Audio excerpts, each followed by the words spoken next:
حقیقت عین حقیقت نور اللہ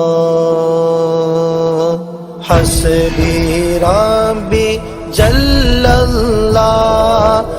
سمجھ رہے ہیں کتنا یاد کیا، اتنا یاد کیا کہ اتنا تو کسی نے کسی کو یاد نہیں کیا.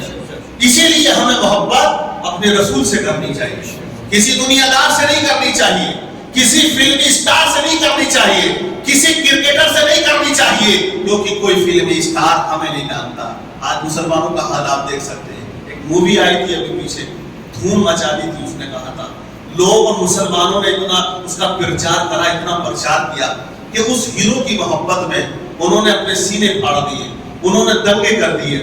نہ جانے سوشل میڈیا پہ وہ بلا کی طوفان بدتمیزی، لیکن وہ بمبئی کا فلمی اسٹار نہ ہمیں جانتا ہے، نہ ہمارے گھر کو جانتا ہے، نہ ہمارے پریوار کو جانتا ہے، نہ ہمارے بھوکے مرنے کی اسے فکر ہوتی ہے، ہم کیسے مکان میں رہتے ہیں اسے کوئی فکر نہیں ہوتی ہے، ہماری زندگی کیسی ہے اسے کوئی فکر نہیں ہوتی ہے. تو اس ہیرو کے لیے، ایک دنیاوی گنڈے کے لیے آج کا نوجوان، آج کا مسلمان اتنا فدا ہوتا ہے جسے کسی کی فکر نہیں ہوتی ہے. تو میں یہ کہنا چاہتا ہوں ہمیں کسی اسٹار کے پیچھے نہیں جانا ہے. ہمارے سب سے بڑے اسٹار، سب سے اونچے، سب سے افضل اگر کوئی ہے تو وہ ہمارے رسول ہیں، ہمارے آقا ہے، ہمارے نبی ہے. تو یہ سمجھنا ہمیں چاہیے، ہمیں رسول سے پیار کرنا چاہیے. اب امت کی فکر کیا ہوئی، نبی پاک کو اشک بار ہو جاتے ہیں، قیامت کا خیال آ جاتا ہے تو اللہ کے نبی کی بارگاہ میں جبریل وحی کلام لے کر آ جاتے ہیں، وحی الہی لے کر آ جاتے ہیں. اے محبوب آپ غم نہ کرو، آپ ٹینشن مت لو،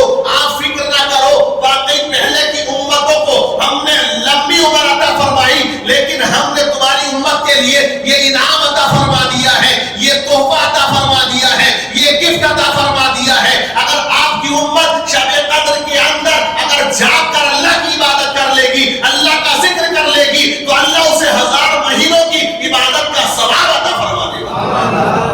سمجھ رہے ہیں آپ بات آپ کی سمجھ میں آ رہی ہے؟ میں بول رہا ہوں اگر نہیں آئے تو آپ بتائیں، گڑبڑ ہو جاتا نا کبھی کبھی. وہ کہتے ہیں کہ بات سمجھ میں آئے تو تقریر ہے، اور سمجھ میں نہیں آئے تو تکلیف ہی تکلیف ہے.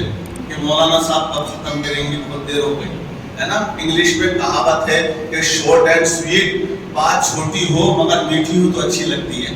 ایسا ہوا ایک لڑکی کی شادی ہوئی اور وہ سسرال میں گیا تو بڑا سیدھا انسان تھا. اس کی ساس نے اس کو پوچھا کہ آپ ٹھیک ہیں؟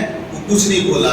اس کی ماں نے پوچھا ہماری ممی ٹھیک ہے؟ کچھ نہیں بولا. گھر والے ٹھیک، کچھ بولا نہیں. تو ساسو ماں نے ان کی ماں کو فون لگا کے بولا کہ اپنے لال کو کچھ تو سکھا دیتی، کوئی بولتے نہیں، یا گونگے پیدا ہوئے ہیں یہ ہمیں بتایا نہیں آپ نے. تو وہ جب اپنے گھر گیا تو ماں نے اس کو ڈانٹا کہ تو سسرال گیا تھا تو کم سے کم کچھ تو بولتا. یہ بولا مجھے شرم آتی ہے، میں کچھ بول نہیں پایا. ماں نے کہا کچھ مت بولنا، ساس تم سے بات کرے تو کبھی ہاں کہہ دینا کبھی نہ کہہ دینا، بس تمہارا کام ایسے چل جائے گا. اتفاق سے یہ لڑکا اکیلا پہنچ گیا سسرال. تو ساس نے پوچھا گھر سب خیریت سے ہے؟ تو یہ بولا ہاں. ساس بولی کہ ہماری بیٹی ٹھیک ہے؟ تو یہ بولا نہ، کیونکہ ماں نے کہا کہ ایک بار ہاں اور ایک بار نہ، تیرا کام ایسے چلے گا. تو ساس قریب آ کے بولی کیا ہماری بیٹی کی طبیعت خراب ہے؟ تو یہ بولا ہاں. تو ساس نے کہا آپ نے اس کو دوائی دلوائی؟ تو یہ بولا نہ. تو ساس بولی کہ آپ کو مارنے کا ارادہ ہے؟ تو بولا ہاں. تو کنفیوژن ہوا نا، بغیر سوچے سمجھے وہ بولتا رہا. اسی لیے میں نے آپ سے پوچھا سمجھ میں آ رہی ہے کہ نہیں آ رہی ہے؟ اور کبھی آپ اس سوچ میں کہہ رہے ہیں. اس لیے بزرگ فرماتے ہیں نکتہ تو سوچو اور مختصر بولو، جتنا بولو سوچ سمجھ کے بولو. مانگو اسی سے جو دے دے خوشی سے، کہو اسی سے جو نہ کہے کسی سے. سمجھ رہے ہیں آج کے دور میں ایسے بہت ہے، آپ نے کسی سے کہا تو کسی سے جا کے کہہ دیتا ہے. اب میں آپ کو بات بتا رہا تھا کہ اس رات کا مقام کیا ہے، افضلیت کیا ہے. اللہ نے وہ مقام و مرتبہ عطا کر دیا. 1000 مہینے ایک بندہ عبادت کرے تب جا کے وہ اس عبادت کو پہنچے گا۔ تو جو اس رات میں اللہ نے ہمیں عطا فرما دی ہے، اور آپ دیکھیں جو ذکر کرتا ہے اللہ اسے انعام ضرور عطا کیا کرتا ہے۔ میں وہ بات بتا رہا تھا کہ 400 سال کی عبادت، لیکن آپ دیکھیں قیامت کا جب دن ہوگا نا، اللہ نے جتنی نعمتیں ہمیں عطا کر دی ہے، ہم اگر شمار کرنا چاہیں تو ہم شمار نہیں کر سکتے ہیں، کیونکہ قرآن کیا کہتا ہے وَإِن تَعُدُّوا نِعْمَتَ اللَّهِ لَا تُحْصُوهَا، کہ اللہ نے جو نعمتیں دی ہیں اگر ان کو کاؤنٹ کرنا چاہیں ہم کر نہیں سکتے، گن نہیں سکتے ہیں، کیونکہ اللہ نے ہمیں بے شمار نعمتوں سے نوازا۔ پنکھا چل رہا ہے، یہ بہت بڑی نعمت ہے، یہ لائٹ جل رہی ہے، یہ بہت بڑی نعمت ہے۔ نمرود نے پوری دنیا میں حکومت کی، 800 سال کی زندگی پا کے گیا، 400 سال تک سر میں درد تک نہ ہوا، لیکن آپ دیکھیے گا وہ نمرود جو پوری دنیا کا شہنشاہ تھا، مشرق سے لے کر مغرب تک، شمال سے لے کر جنوب تک، ہر طرف اس کی حکومت تھی، لیکن اس کے باپ نے کبھی ایسی ہوا نہیں کھائی، اس نے کبھی ایسی لائٹنگ نہیں دیکھی، ایسی سواریاں جو آج اپلبدھ ہے اس نے کبھی نہیں دیکھی جو آج اللہ نے ہمیں عطا کر دی ہے۔ یہ کتنی بڑی نعمتیں ہیں، یہ تو آپ ان لوگوں سے پوچھ سکتے ہیں جن کی زندگی میں یہ تمام چیزوں کا کوئی وجود نہیں تھا۔ ارے آج اگر لائٹ نہ ہو ہماری زندگی گھٹن والی بن جاتی ہے، ہم جینا مشکل ہو جاتا ہے۔ ارے لائٹ نہیں ہے، لیکن وہ لوگ بغیر لائٹ کے زندگی گزار گئے، بغیر سواریوں کے زندگی گزار کے چلے گئے۔ انسان نے ترقی واقعی کی ہے۔ ایک دور وہ تھا کہ لوگ پگڈنڈی پہ چلا کرتے تھے، ایک چھوٹا سا راستہ ہوتا تھا۔ انسان ترقی کرتا ہے، چوڑا راستہ بنا دیتا ہے، سڑک بنا دیتا ہے، اور ترقی کرتا ہے۔ انسان جو ہے وہ لوہے پہ چلنے لگتا ہے، اور ترقی کرتا ہے، ہوا میں اڑ جاتا ہے۔ انسان ترقی کرتا ہے، لیکن حضرات کامیاب کون ہوتا ہے؟ کیا ترقی کرنے والا کامیاب، ہوائی جہاز بنانے والا کامیاب، یا ٹرین کی سواری پہ چلنے والا کامیاب؟ نہیں۔ قرآن سے آپ پوچھئے گا کہ کامیاب کون ہوتا ہے، تو قرآن نے کہا قد افلح المؤمنون، کامیاب وہ ہوتے جو ایمان والے ہوتے ہیں۔ ایمان والوں کو کامیاب کہا، ایمان والوں کو کامران کہا، وہی فلاح پا جاتے ہیں، وہی کامیاب ہو جاتے ہیں، انہی کی جیت ہو جاتی ہے۔ لیکن میں بات کر رہا نعمتیں اللہ نے بہت اور بے شمار عطا کری، گننا چاہے گن نہیں سکتے۔ اللہ کے نبی بیان کر رہے تھے 400 سال تک اس بندے نے عبادت کی، لیکن جب قیامت کا دن ہوگا اللہ کے نبی فرماتے ہیں میزان کیا جائے گا۔ میزان مطلب میزان ہوتا ہر انسان کا، لیکن اللہ کے نبی فرماتے ہیں اس کے لیے میزان کے بارے میں حکم نہیں آئے گا۔ اللہ فرمائے گا اس بندے کو ہمارے فضل کی برکت سے، ہمارے فضل کے صدقے میں، میری رحمت کے صدقے میں جنت عطا فرما دے۔ سبحان اللہ، سبحان اللہ۔ وہ جو عابد ہوں گے، زاہد ہیں، وہ اکڑ جائیں گے، تھوڑا سا ان کے اندر کچھ آ جائے گا، وہ کہیں گے مولا میں نے 400 سال تک تیری عبادت کی، اور 400 سال کی عبادت کہاں چلی گئی؟ مجھے آج بھی جنت اگر مل رہی ہے تو تیرے فضل اور تیری رحمت کے صدقے میں، مجھے تو میری عبادت کے صدقے میں جنت ملنی چاہیے۔ ارے بھی 400 سال کی عبادت، ان کے دل میں خیال آئے گا تو رب فرمائے گا فرشتوں اب ان کو میزان پر لے جاؤ، اور میزان پر لے جا کر تولو، میری دی ہوئی نعمتوں میں سے، بے شمار نعمتوں میں سے صرف ایک نعمت جو ہے آنکھ، وہ ایک پلے پر رکھ دو، اور ان کی 400 سال کی عبادت ایک پلے پر رکھ دو، اور پھر میزان کرو، تولو۔ اگر ان کی عبادت کا پلہ بھاری ہو جائے تو بے شک انہیں جنت دے دیو، جنت پہ ڈال دینا، اور اگر میری نعمت کا پلہ بھاری رہ جائے اور ان کی عبادت کا پلہ ہلکا ہو جائے تو جہنم میں لے جانا۔ فرشتے لے کر جائیں گے، نبی فرماتے ہیں اس کے بعد میزان کیا جائے گا، تولا جائے گا، تو آپ دیکھیے کیا ہوگا۔ نبی فرماتے ہیں آنکھ والا پلہ جو ہے وہ بھاری ہو جائے گا، 400 سال کی عبادت وہ ہلکی رہ جائے گی۔ رب فرمائے گا کہ انہوں نے میری ایک نعمت کا شکر ادا نہیں کیا، اے میرے فرشتوں اس میرے بندے کو جہنم میں ڈال دو۔ جب اتنا فرمان نازل ہوگا تو یہ عابد و زاہد جو ہیں یہ رب کی بارگاہ میں گڑ گڑائیں گے، روئیں گے، کہیں گے مولا میں خطا کار ہوں، گناہگار ہوں، میں اپنی عبادت کے بدلے میں جنت میں جانا نہیں چاہتا، میں تو تیری رحمت کے صدقے جنت میں جانا چاہتا ہوں۔ اللہ کو رحم آئے گا، اور اللہ جو ہے ان کی اعمال اور اپنی رحمت کے صدقے میں اللہ انہیں جنت عطا فرمائے گا۔ کیا پتا چلا 400 سال کی عبادت کر کے ایک جو اللہ کی دی ہوئی آنکھ ہے نا نعمت، اس کا بھی شکر ادا نہیں کر پائے ہو، اور ہم تو پھر کتنی کرتے ہیں، ہم اپنے آپ کو سمجھ سکتے ہیں۔ تو ذکر وہ چیز ہے، اللہ کی عبادت وہ چیز ہے کہ انسان کو بلندیاں اور اونچا مرتبہ اللہ عطا کر دیا کرتا ہے. آپ دیکھیں ایک اللہ کے ولی ہیں جن کا نام ہے حضرت عبداللہ بن زید رحمۃ اللہ علیہ. انہوں نے 3 دن تک مسلسل یہ دعائیں کی، اللہ جنت میں جو میرا پڑوسی ہوگا مجھے دنیا کے اندر بتا دے میرا پڑوسی کون ہوگا. 3 دن ہو گئے ان کو روتے ہوئے، 3 دن ہو گئے دعائیں مانگتے ہوئے. اللہ تبارک و تعالیٰ نے ان پر الہام فرمایا اور کہا کہ بصرہ چلے جاؤ، وہاں ایک میمونہ نام کی عورت ہے، وہ جنت میں تمہاری پڑوسی ہوگی. سبحان اللہ. سبق شروع کر دیا انہوں نے. چلے گئے بصرہ میں جا کر پتہ کرا کہ میمونہ نام کی عورت کون ہے.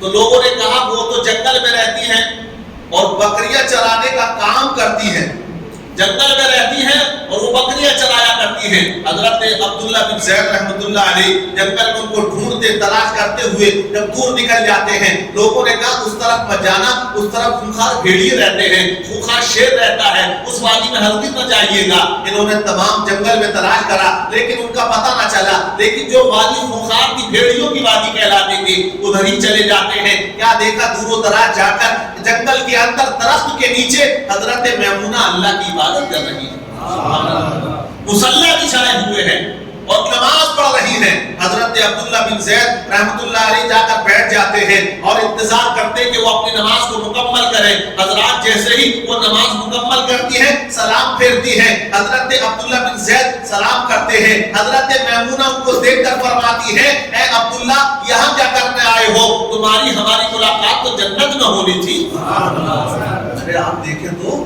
انٹرنیٹ نہیں تھا، سوشل میڈیا نہیں تھا کہ صاحب فرینڈ لسٹ میں کوئی ہو گیا ہو یا کوئی بات بن گئی ہو. حضرت عبداللہ نے جب اتنا سنا کہ میرا نام حضرت میمونہ لے رہی ہے، لائف میں نے انہیں نہیں دیکھا، جیون میں انہوں نے مجھے نہیں دیکھا، کبھی میں ادھر آیا نہیں، یہ ہمارے علاقے میں گئی نہیں، کبھی ملاقات نہیں، کبھی پہچان نہیں، کبھی کہیں سے کوئی ٹکراؤ نہیں. لیکن کہاں ہے میمونہ، تم کو میرا نام کیسے پتا چل گیا؟ میرا نام تمہیں کس نے بتا دیا؟ تو حضرت میمونہ فرماتی ہے اے عبداللہ جس رب نے تمہیں میرا پتہ دیا ہے اسی رب نے مجھے تمہارا پتہ دے دیا ہے، اسی رب نے مجھے تمہارے بارے میں بتا دیا ہے. اب دیکھیں حیران تھے عبداللہ بن زید رحمۃ اللہ علیہ، حیران کیا تھے کہ جو حضرت میمونہ کی بکریاں تھیں ان بکریوں کو جنگل کے بھیڑیے چرا رہے تھے.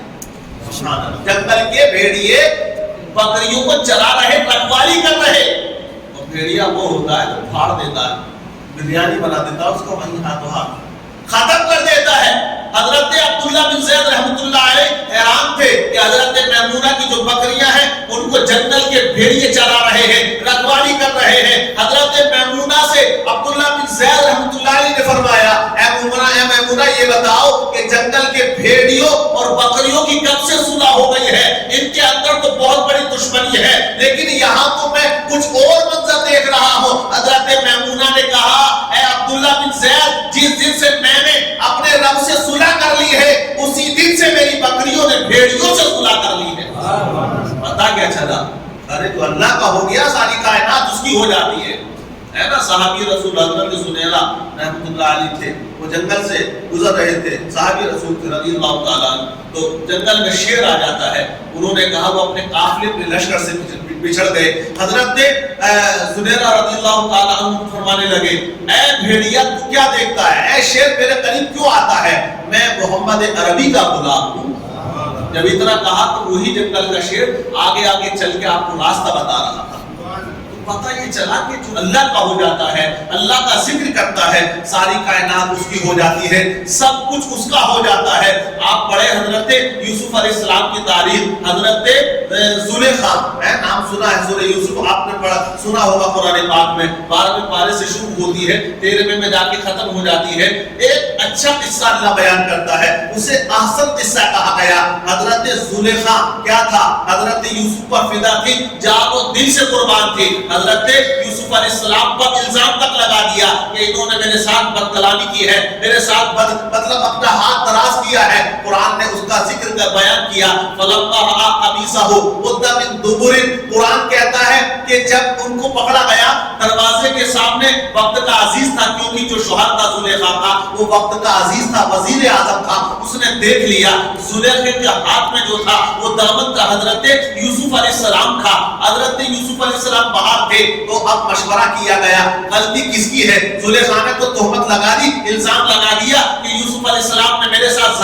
چکی ہے معاذ اللہ۔ اب ایسی بات اب صادق کیسے ہو؟ تو اب تجربے کار نے بتایا کہ حضرت یوسف علیہ السلام کا دامن دیکھو، ان کا جو کرتا شریف ہے اگر وہ آگے سے پھٹا ہے تو قصوروار حضرت یوسف علیہ السلام ہے، اور اگر پیچھے سے پھٹا ہے تو حضرت یوسف علیہ السلام قصوروار نہیں زلیخا ہے۔ دیکھا گیا تو دامن پیچھے سے پھٹا ہوا تھا کیونکہ زلیخا نے پیچھے سے پکڑ لیا تھا، اور آپ دوڑتے چلے گئے، جو دروازے تو تالے تھے وہ ٹوٹتے چلے گئے، اور اللہ نے آپ کو جو ہے بچا لیا، پاکیزگی آپ کو اللہ نے عطا فرمائی۔ لیکن زلیخا نے بڑے دل سے محبت کی، رات و دن چاہتی رہی، دعائیں کرتی رہی، اتنی دعائیں کی مانگا، لیکن حضرت یوسف سے ملاقات نہ ہو سکی۔ چہرے پہ جھریاں پڑ جاتی ہیں، بال جو ہے سفید ہو جاتے ہیں۔ ایک کٹیا کے اندر وہ جا کر اللہ اللہ نہیں کرتی ہیں بلکہ وہ کسی اور چیز کی عبادت کیا کرتی تھی۔ لیکن جب انہوں نے دیکھ لیا حضرت یوسف سے ان کی ملاقات نہیں ہو پا رہی ہے تو حضرت زلیخا نے ایک رات اللہ کی بارگاہ میں پیشانی جھکائی، اور اس دن یاد کیا۔ کسے یاد کیا؟ کسی بت کو یاد نہیں کیا، کسی درخت کو یاد نہیں کیا، کسی دوسرے معبود کو یاد نہیں کیا، بلکہ حضرت زلیخا نے سجدے میں سر رکھ کے کہا، اے یوسف کے خالق، اے یوسف کے پالنے والے، اے یوسف کے بنانے والے، آج میں تیری بارگاہ میں دعا کرتی ہوں کہ جس نے ساری کائنات کو بنایا ہے، میں اس رب کی بارگاہ میں دعا کرتی ہوں جو یوسف کا رب ہے، جو یوسف کا معبود ہے، جن کی یوسف علیہ السلام عبادت کیا کرتے ہیں۔ جب اس طرح سے دعا کرتی ہے اور عبادت کر کے دعا مانگتی ہے، اے میرے مولا، اے یوسف کے خالق، تو مجھے یوسف علیہ السلام سے ملا دے۔ ادھر زلیخا دعا کرتی ہے دل سے، ہمارے رب کو یاد کرتی ہے، اللہ کو یاد کرتی ہے، ادھر وحی نازل ہو جاتی ہے، اے یوسف علیہ السلام اپنی سواری لے کر جاؤ، زلیخا کی کٹیا پہ پہنچو، اور وہ تمہیں یاد کر رہی ہے، آج بغیر ملاقات کے جانا مت، ان سے ملاقات کرنا۔ جب وحی نازل ہوئی حضرت یوسف علیہ السلام کی سواری وہاں پہنچی ہے، اسی کٹیا کے قریب رک گئی، زلیخا باہر نکل کے آئی، آج پہچان نہیں ہو رہی ہے۔ زلیخا نے کہا، میں وہی زلیخا ہوں جو آپ کی فریفتہ تھی، جو آپ پہ مر مٹتی تھی، آپ کی عظمت پہ قربان رہا کرتی تھی، آپ کے حسن کی دیوانی تھی، آپ میرے لیے دعا فرمائے۔ حضرت یوسف علیہ السلام نے دعا فرما دی ہے، اللہ نے زلیخا کو دوبارہ سے حسن و شباب عطا فرما دیا۔ پتا کیا چلا؟ جو رب کی بارگاہ میں دل سے جھکتا ہے، سچائی کے ساتھ جھکتا ہے، اللہ کو یاد کرتا ہے، تو اللہ اس کی دعاؤں کو قبول فرمایا کرتا ہے، اس کی دعا کو رد بھی کیا کرتا ہے۔ تو پتہ یہ چلا کہ انسان خوش نصیب وہ ہوتا ہے جو اللہ کا ذکر کرے، اللہ کی یاد میں اپنی زندگی کو گزار دے۔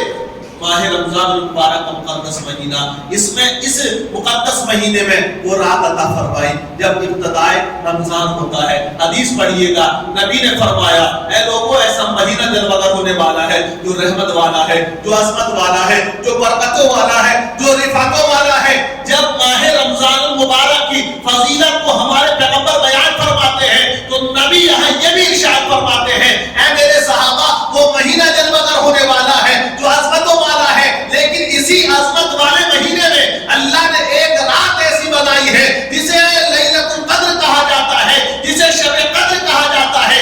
اللہ اس میں عبادت کرنے والے کو اللہ اس کے گناہوں کو معاف فرما دیا کرتا ہے۔ پتہ یہ چلا کہ یہ عظمت والی، برکت والی رات ہے، یہ رفعت والی رات ہے، تو اس میں ہمیں عبادت کرنی چاہیے، زیادہ تر اللہ کا ذکر کرنا چاہیے۔ اور ذکر کی صورت میں نے آپ کو بتائی، یہ آپ سن رہے ہیں، یہ بھی اللہ کا ذکر کرنا ہی ہے نا۔ حدیث پاک میں ہے نا کہ ذکر کرنے والے، ذکر سنانے والے، ذکر میں بیٹھنے والے، ذکر میں آنے والے، ذکر کی محفل سجانے والے فرشتے جاتے ہیں۔ آج یہ تم نے سجائی ہے، حدیث کا مفہوم سن لیجئے، فرشتے آ گئے ہیں، ڈھانپ لیا ہے رحمت سے، چادر سے، اور جب اختتام ہو جائے گا محفل کا، رب کی بارگاہ میں جائیں گے، رب پوچھے گا کہاں سے آئے ہو، تو وہ کہیں گے مولا فلاں علاقے میں، فلاں زمین پر، فلاں مسجد کے اندر تیرا ذکر ہو رہا تھا، فلاں فلاں ذکر کر رہے تھے۔ اللہ فرمائے گا ان سے، اے فرشتوں جو ذکر کر رہے تھے، کیا انہوں نے مجھے دیکھا ہے؟ فرشتے عرض کریں گے مولا نہیں، کیونکہ حدیث پاک ہے، رب فرماتا دیکھا ہے، کہے گے فرشتے اللہ انہوں نے دیکھا نہیں ہے۔ اللہ فرمائے گا کیا دیکھ لیتے تو کیا حال ہوگا؟ تو فرشتے عرض کرتے مولا اگر وہ زمین پہ رہنے والا انسان اگر تجھے دیکھ لے تو پھر تیری ہی طرف میں لگا رہے، تیری عبادت میں لگا رہے۔ رب فرماتا ہے فرشتوں، وہ جو میری عبادت کر رہے تھے، ذکر کر رہے تھے، یہ تو بتاؤ مجھ سے مانگ کیا رہے تھے؟ تو فرشتے عرض کرتے مولا وہ تجھ سے تیری جنت مانگ رہے تھے، تجھ سے تیری جنت۔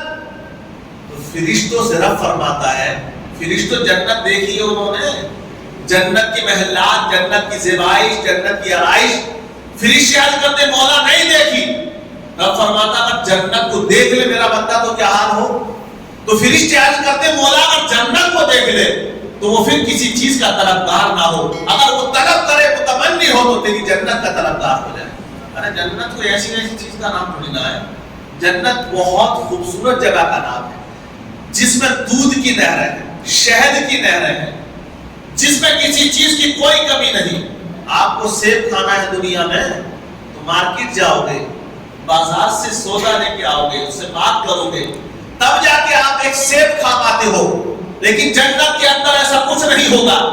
جنت کے اندر انسان طلب کرے گا، دل میں خواہش کرے گا کہ مجھے سیب مل جائے، تو اللہ کی قدرت دیکھیے گا، سیب کا درخت خود چل کے آئے گا، اپنی ٹہنی کو جھکائے گا، پھل تمہارے سامنے آئے گا اور تم توڑ کر اس کو کھاؤ گے تو جس ٹہنی سے تم توڑو گے پھر سیب کو، اس ٹہنی پر اللہ کی قدرت سے نیا پھل ہاتھوں ہاتھ آ جائے گا، کوئی کمی نہیں، وہ درخت چلا جائے گا۔ اور اس کی لمبائی بتاؤں، کوئی اگر چڑھنا چاہے تو ایک روایت میں ہے کہ 500 سال تک اس کی اونچائی پہ پہنچے گا، اتنا لمبا وہ درخت ہوگا، اتنا لمبا وہ درخت ہوگا۔ تو جنت بہت خوبصورت، اور جنت کے بارے میں آپ لوگوں نے سنا بھی ہوگا کہ شداد کو جب پتا چلا تھا کہ جنت اتنی خوبصورت ہے تو اس نے بھی بنوائی، جنت زمین پہ اس نے بنوائی۔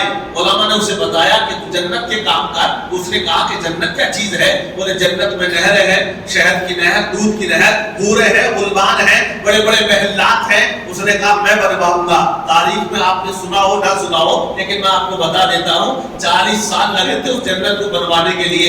اس نے کیا کیا؟ 1000 سردار مقرر کیے اور 1000 کے انڈر کے اندر 100 سرداروں کے اندر 1000 لوگوں کو متعین کیا۔ مطلب یہ ہے 1 لاکھ مزدور اس نے لگائے تھے اپنی جنت کو بنوانے کے لیے۔ 1 لاکھ مزدور، پوری دنیا سے خزانے نکال لیے اس نے۔ اسے اللہ نے وہ بینائی عطا کی کہ زمین کے خزانے کو دیکھ لیتا تھا، کہاں سونا ہے، کہاں چاندی ہے، کہاں ہیرا ہے، جو بھی چیز تھی زمینوں کے اندر وہ نکالتا تھا۔ اب اس نے دیکھے 40 سال میں 1 لاکھ مزدور لگائے۔ اب آپ خود کیلکولیٹ کر لینا، 1 لاکھ لوگ مل کر اگر کام کریں، ورک کریں تو وہ کتنی بڑی منزل بنا سکتے ہیں۔ ارے آپ 1000 لگا دیں مزدور، آپ دیکھیں چند منٹ میں وہ بہت بڑی بلڈنگ کھڑی کر دیں گے۔ 1 لاکھ لوگ 40 سال تک مسلسل کام کرتے رہے۔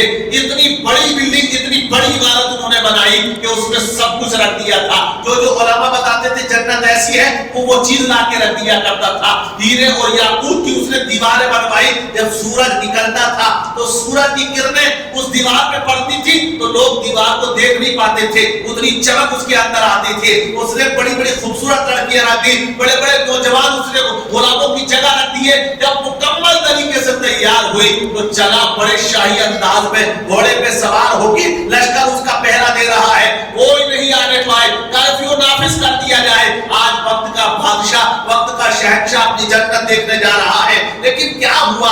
آپ لوگوں نے سنا کہ جنت کے دروازے پہ پیر رکھا تھا، ایک رکاب پر تھا، گھوڑے کی سیٹ پر تھا، نیچے زمین پر تھا۔ حضرت ملک الموت آ جاتے ہیں، کہا کہ بعد اس کے آگے جانے کا حکم نہیں ہے۔ شداد نے کہا اتنا پہرا، اجنبی انسان کہاں سے آ گیا؟ کہا کون ہے تو؟ کہا میں ملک الموت ہوں، میں تیری روح نکالنے آیا ہوں۔ جب ملک الموت کا نام سنا، وہ شداد جو آج تک ڈرا نہ تھا، آج تک کانپا نہ تھا، آج تک اس کے دل پر کبھی تاری نہ ہوئی، لیکن ملک الموت کا نام سن کر ڈر جاتا ہے، کانپنے لگا۔ کہا حضرت کو تھوڑی سی مہلت دے دے، ایک جھلک دیکھ لو۔ آپ نے فرمایا ملک الموت نے، تو جھلک کی بات کرتا ہے، حکم یہ ہے کہ دوسرا پیر تیرا زمین پر نہیں آنا چاہیے، تیری روح کو قبض کر لوں گا۔ ہوا یہی کہ ایک سیٹ پر تھا، ایک زمین پر تھا، اور اسی درمیان میں اس کی روح کو نکال لیا جاتا ہے اور وہ جنت کی جھلک نہ دیکھ سکا۔ اس لیے شاعر نے کہا روح شداد کی جب نکالی گئی، سیر باغ ارم کی نہ اس کو ملی، ہاتھ ملتا گیا اور یہ کہتا گیا ایسی جنت کا کوئی بھروسہ نہیں۔ ایسی جنت کا کوئی بھروسہ نہیں۔ لیکن یہ جو جنت ہے جس کے بارے میں قرآن کہتا ہے، جو ہمارے رب نے بنائی ہے، جو اللہ کی جنت ہے، اس کے بارے میں کیا قرآن کہتا ہے؟ قرآن نے کہا ہے کہ نیک عمل جو کریں گے، نمازی جو ہوں گے، رسول کے وفادار جو ہوں گے، اللہ ان کو وہ جنت عطا فرمائے۔ لیکن ملے گی اسی کو جو نیک وکار ہوگا، نمازی ہوگا، دین کا غازی ہوگا، محمد عربی صلی اللہ علیہ وسلم سے پیار کرنے والا ہوگا. اور اگر آپ سب سمجھ سکتے ہیں کہ جنت تو ہر ایک انسان چاہتا ہے، جنت کو کون نہیں چاہتا ہے؟ جنت کو سب چاہتے ہیں، کوئی منع نہیں کرتا. جواری ہو، شرابی ہو، بے نمازی ہو، سب یہ چاہتے ہیں کہ اسے جنت مل جائے. لیکن جنت کسے چاہتی ہے؟ جنت شرابی، جواری، مکاری، عیاری کو نہیں چاہتی. نمازی کو جنت چاہتی ہے، وفادار کو جنت چاہتی ہے، رسول کے غلام کو جنت چاہتی ہے. تو ہمیں یہ چاہیے کہ ہم وہ کام کریں جو جنت میں کام آئے، وہ کام کریں جس سے اللہ ہمیں جنت عطا فرما دے. ورنہ زندگی تو یوں ہی ہماری تمام ہوتی ہے، کوئی پتہ نہیں کب کس کے اعمال منقطع ہو جائیں. لیکن یہ آپ سمجھ لیں کہ مرنے کے بعد ہمارے نامہ اعمال میں نیکی درج نہیں ہوتی ہے، رجسٹر بند ہو جاتا ہے. تو ہمیں اپنی موت کو، اپنی آخرت کو بھولنا نہیں چاہیے. موت برحق کبھی بھی آ سکتی ہے. نیکیوں کا آج موقع اللہ نے ہمیں فراہم کر دیا ہے، تو ہمیں موقع فراہم ہوا ہے، اس کا فائدہ اٹھانا چاہیے. ماہ رمضان المبارک کا مہینہ ہے. گزشتہ سال جو لوگ تھے میری نظروں میں ایسے بھی جو اس سال نہیں ہے، بہت انتقال کر گئے. لاک ڈاؤن میں آپ دیکھیں اتنے بڑے بڑے علماء چلے گئے. تو گزشتہ سال جو ماہ رمضان میں زندہ تھے وہ اس رمضان میں نہیں ہے، اور جو اس رمضان میں ہے کوئی گارنٹی نہیں ہے کہ اس رمضان میں ہو. آپ میں سے، ہم میں سے کون ہو کوئی نہیں پتا، کسی کا کوئی خبر نہیں ہے. تو غنیمت جانو اس وقت کو، اس وقت کا، اس موقع کا فائدہ اٹھا لو. ورنہ ہم ہاتھ ملتے رہ جائیں گے اور ہمارے ہاتھ میں کچھ بھی نہیں آئے گا اور کچھ موقع میسر نہیں آئے گا. کیونکہ ایسی عظمتوں برکتوں والی راتیں اللہ نے ہمارے مقدر میں عطا فرما دی ہے. ورنہ آپ دیکھیں لوگ گناہ کرتے ہیں اور بھول جاتے ہیں، یاد تک نہیں رہتا. اور گناہ جب بندہ کرتا ہے تو اسے احساس نہیں ہوتا. احساس کسے نہیں ہوتا؟ جس کا دل سیاہ ہو جاتا ہے. نبی فرماتے ہیں جس کا دل کالا ہو جاتا ہے پھر اس کی نظر میں گناہ نہیں رہتا ہے. نماز چھوڑ دیا اسے پتہ نہیں ہے کہ نماز چھوڑ دی، روزہ چھوڑ رہا اسے پتہ نہیں ہے کہ روزہ چھوڑ رہا ہے. اہمیت اسے نہیں معلوم ہے. کیوں؟ کیونکہ دل سیاہ ہو گیا. اور مومن وہ ہوتا ہے ایک وقت کی چھوٹنے پر بھی اتنا روتا ہے کہ آسمان کے فرشتے اس کے رونے پر اس کے لیے دعائیں مغفرت کیا جاتے ہیں. ارے آپ تاریخ پڑھیں، حضرت امیر معاویہ رضی اللہ تعالی صحابی رسول ہیں، حالانکہ لوگ معاذ اللہ گالیاں دیتے ہیں، ان کو برا بھلا کہتے ہیں حضرت امیر معاویہ کو، کیونکہ یزید انہی کا بیٹا تھا. لیکن باپ کو قصوروار ٹھہرا نہیں سکتے. اگر کوئی بیٹا گناہ کرتا ہے تو کیا آپ شامل کریں گے؟ ارے بھائی کسی کا بیٹا ہے شراب پیتا ہے، چوری میں پکڑا گیا تو کیا پولیس اس کو یہ کہے کہ تو بھی چل باپ کو؟ نہیں. چوری میں بیٹا پکڑا گیا ہے، دفعہ لگے گی، ثبوت مل گیا ہے. تو اسی طرح حضرت امیر معاویہ کو کچھ لوگ جو ہے وہ گالیاں دیتے ہیں، حالانکہ کاتب وحی ہیں، وہی لکھا کرتے تھے حضرت امیر معاویہ. مطلب بڑی فضیلت ہے ان کی. آپ دیکھیں نماز فجر ان کی قضا ہو گئی، نماز فجر ان کی چھوٹ گئی، اتنا روئے، بہت روئے. ایک مرتبہ پھر آپ سوئے ہوئے تھے تو کسی نے دروازے پہ دستک دی، اٹھ جائیے نماز فجر ہے، پڑھ لیجیے، وقت پر ادا کر لیجیے. آپ نے دیکھا دروازہ کھول کوئی نظر نہیں آیا. آپ نے آواز لگائی کون اٹھانے والا؟ تو آواز آ رہی میں شیطان ہوں جو اٹھا رہا ہوں آپ کو.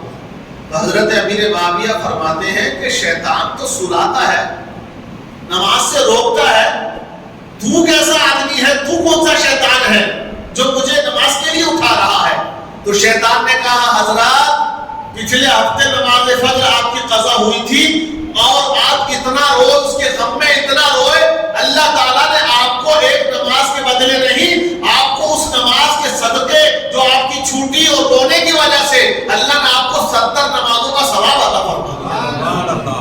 تو میں نے یہ سوچا کہ آج بھی قضا نہ ہو جائے تو پھر رو گے تو پھر 70 کا ثواب ملے گا ہی نہیں. اس لیے میں نے تمہیں اٹھا دیا ہے کہ اب ایک پڑھ لو گے تو ایک ہی کا ثواب مل جائے گا. شیطان کا ہر بار اس سے داؤ سے خالی نہیں ہوتا ہے، وہ تو چاہتا ہے کہ میں بسام اس انسان کو. اب جیسے ماہ رمضان المبارک ہے، حدیث پاک ہے کہ بند کر دیا شیطان، قید کر دیا شیطان، لیکن پھر بھی گناہ کیوں ہو رہے؟ گناہ پہ گناہ انسان کیوں کر رہا ہے؟ اب تو شیطان میں بند ہے، اب بھی جھوٹ بول رہے لوگ، اب بھی چغلیاں کر رہے لوگ، غیبتیں کر رہے، شراب پی رہے، بہت سی ایسی چیزیں ہیں جو حرام ہیں لوگ کر رہے ہیں. تو شیطان بند پھر کون کر رہا؟ یہ شیطان نہیں کر رہا، یہ ہمارا نفس کر رہا ہے. نفس امارہ جسے کہتے ہیں، اور نفس امارہ بہت ڈینجر چیز ہے. یہ جو ماہ رمضان المبارک کا ہمیں مہینہ عطا کیا گیا ہے، یہ اسی لیے تو عطا کیا گیا ہے کہ جو 11 مہینے میں تمہارا نفس بگڑ جاتا